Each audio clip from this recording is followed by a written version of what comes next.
Viewers, আশা করি ভালো আছো। প্রতিবার এনে আপনি শুনে নতুন আরেকটি ভিডিও নিয়ে চলে আসলাম। আজ আলোচনা করবো এসএসসি 2025 সালে যারা বোর্ড সায়েন্স আবেদনটা করছেন, যে আপনাদের কিন্তু বোর্ড সায়েন্স আবেদনের রেজাল্টটা কিন্তু আজ পাবলিশ করা হয়েছে। এবং এই বোর্ড সায়েন্স আবেদন যাদের পরিবর্তন হয়েছে এবং যাদের রেজাল্টটা পরিবর্তন হয় নাই, যে আপনাদেরকে এখন কী করণীয় আজকে A to Z এই ভিডিওতে আলোচনা করবো। তার জন্য ভিডিওটা কন্টিনিউ করতে হবে, কোনো প্রকার স্কিপ করা যাবে না। তার আগে বলিনি, আপনি এই চ্যানেল নতুন হয়ে থাকেন তার আপনার কাছে রিকোয়েস্ট থাকবে যে এই ধরনের নিত্য নতুন নলেজ আপনি সবার আগে পাওয়ার জন্য অবশ্যই চ্যানেল সাবস্ক্রাইব করে পাশে থাকবেন, কারণ আপনার লাইক এবং সাবস্ক্রাইব কারণে নতুন আরেকটা ভিডিও তৈরি করার অনুপ্রেরণা সৃষ্টি করে। চলতি বছর এসএসসি এর সমান পরীক্ষা উত্তরপত্র পূর্ণ নিরীক্ষণের ফল কিন্তু আজ প্রকাশিত হয়েছে। এতে ঢাকা মাধ্যমিক ও উচ্চ মাধ্যমিক শিক্ষা বোর্ডের GPA 5 পেয়েছে প্রায় 300 শতাধিক শিক্ষার্থী।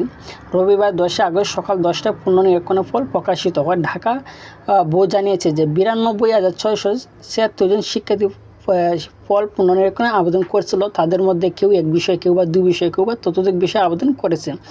এবার যে এসএসসি 25-এর যে মোট যে আবেদনটা হয়েছে, যে 2,22,533টি খাতা চ্যালেঞ্জ করেছে শিক্ষার্থী। আবেদনের মধ্যে কিন্তু যে রেজাল্ট চেঞ্জ করা হয়েছে 2,935 জনের রেজাল্ট কিন্তু চেঞ্জ করা হয়েছে। আবেদন হচ্ছে কিন্তু 2 লাখ, 2,22,533টা আবেদন করছে। সেই আবেদনের মধ্যে কিন্তু 2,935 জনের ফল কিন্তু পরিবর্তন করা হয়েছে। এর মধ্যে প্রাপ্ত তথ্য অনুসারে আমরা ঢাকা বোর্ডের যে রেজাল্টটা জানতে পারছি, ঢাকা বোর্ডের ফেল থেকে পাস করেছে কিন্তু 293 জন, শুধু ঢাকা বোর্ডে। অন্যান্য বোর্ডের এখনও কিন্তু এই তথ্যটা পাই নাই।